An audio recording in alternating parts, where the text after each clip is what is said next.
Welcome to the pre-show. Road and Blade, no, I was not late because I was eating a Pop-Tart. I would just eat the Pop-Tart live on stream. Why would I delay for that? Bulldog Beyond, hello. Welcome to membership. Thank you for being with us. By the way, speaking of, should just tell them that it's 5 minutes long. Sorry, we got a big rundown planned. Our production took a little bit longer than expected. But I will say, to the members, our Tier 3 members, we are doing our live members hangout today, about a half an hour after the show, so 12 p.m. Pacific time, 3 p.m. Eastern time. We'll be doing a bit of hanging out, talking about what's been going on. I was at the Webbies in New York for a little bit. We'll talk about that. I've been doing some writing recently. Maybe I can give you a little update on that, and we will hang out, have some fun. With that said, we do have a lot to talk about. Now, today on the show, I've got Jessica Burbank, who's going to be joining me. We've got an awesome show. Tons of news to talk about, updates on what's going on with Roe v. Wade, with what happened in Buffalo. We've got Meanwhile In. We've got a lot, but we also have some stuff to talk about here. I just want to briefly touch on a few stories. So, you know what's amazing? Let me show you the headline, and I'll explain why this is amazing. So, the headline is, Michigan teen hoped school massacre would get Biden impeached. So that's obviously absolutely horrific. That face might seem familiar. It rang a bell for me, and then I was reminded of the name Ethan Crumbley, the individual who did this shooting.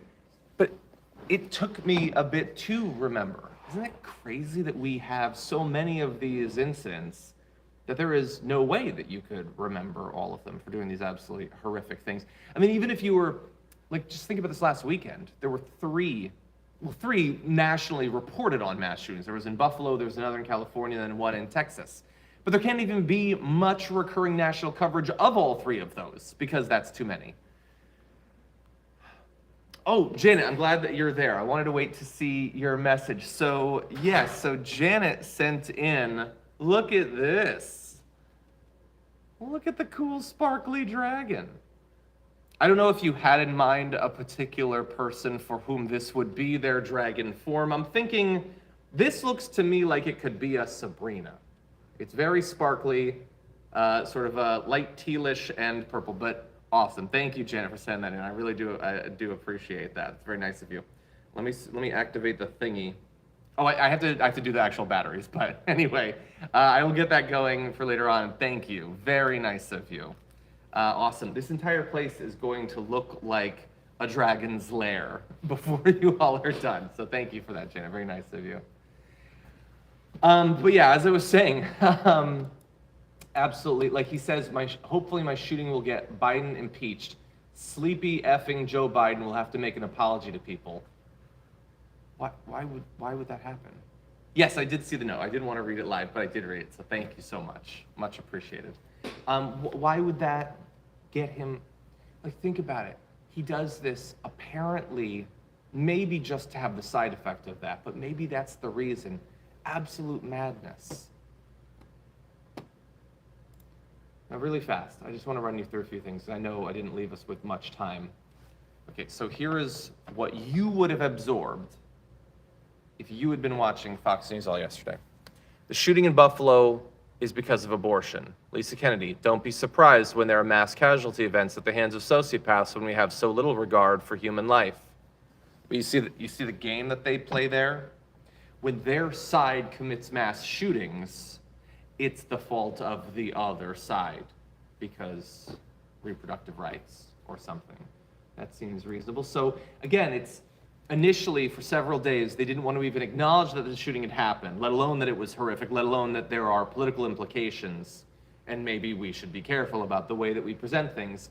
Then they were forced to acknowledge it, and it becomes 10 different ways that it's actually the fault of the other side. So if you're a conservative and you're watching this, don't feel bad.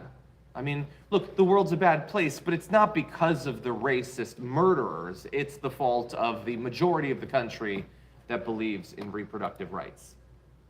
And then in the wake of that shooting, Laura Ingraham, Joe Biden's diverse cabinet is turning America into the third world. Well, if Joe Biden is causing that, if he's turning the country that you love into a third world country, and it's specifically because of his diverse cabinet, what should you do? What should you do about that? So that's what he says, or she says. She also says that immigration is the purposeful sabotage of America. Every migrant who crosses will take resources from Americans in need.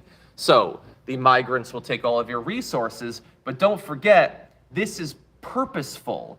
They are purposefully bringing in migrants to take away your resources and turn the country into a third world country. What does this sound like? Does it sound like a particular conspiracy theory? I think that perhaps it does. I think that that perhaps is the entire point. So the guy who believes in great replacement theory goes and kills a bunch of people. They ignore it. Then they acknowledge it, but say that it's actually the left that made him do it for right-wing reasons that he makes very clear. Then they then say those same reasons again. Seems reasonable. Seems reasonable. So let me give you a little COVID update. I'm not sure that we actually have the time. So what I'm going to do is I'm going to jump to our main story, which is this. And look, you might see this, and it might give you a little bit of hope. So some of those who are targeting Madison Cawthorn, in the end, successfully, this American muckrakers pack, are saying that they are now going to turn to attacking Lauren Boebert. Now, look, I would personally say that I find Lauren Boebert more objectionable than Madison Cawthorn, more effective and more popular, definitely on the right. But at the end of the day, like, do you think that they're going to be able to do it? I mean, first of all, let's say that it's the stuff that was released that actually hurt Madison Cawthorn, which seems plausible. It's the videos. You'd have to have that stuff on her.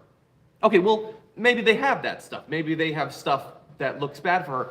But we already know so much about her that looks really bad. Now, granted, that was kind of true in Madison Cawthorn's case, but with Lauren Boebert, we know about the thing that her husband did with the, exposing himself to kids or whatever. We know about her awful restaurant and everything. We know about the campaign finance stuff. That doesn't really hurt her. So, look, she is a wild card, definitely. She seems very irresponsible. It is not impossible that there's some crazy stuff out there that we don't have yet, particularly on video. And we know that she very much wants to be liked by these people. So it is possible that she's doing little speeches or little talks, video of which has not yet been released, but that could look really bad. Maybe stuff about January 6th or something like that. That is possible that that could come out. The thing, though, is with Madison Cawthorn, the videos definitely hurt him.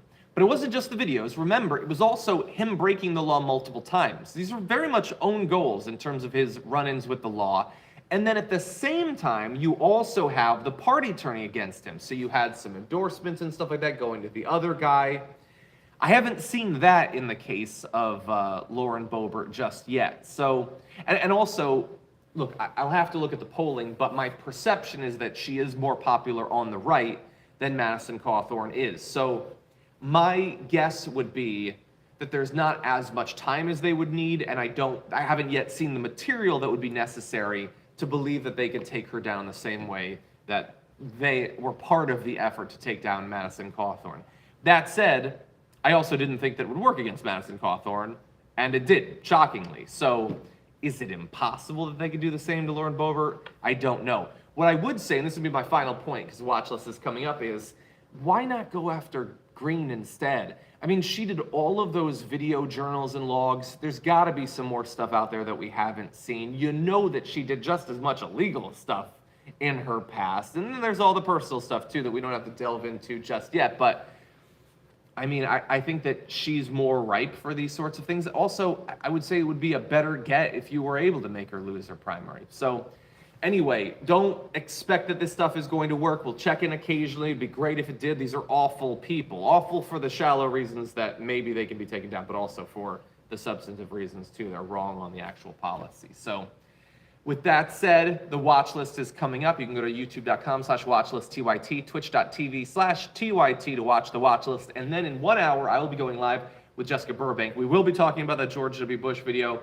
We've got a lot to talk about. You're not going to want to miss it. Hopefully I won't miss you. I'll see you then for more news. And thank you again, Janet. It was very, very nice of you. I absolutely love the dragon. It is decorating my desk as we speak. See you soon.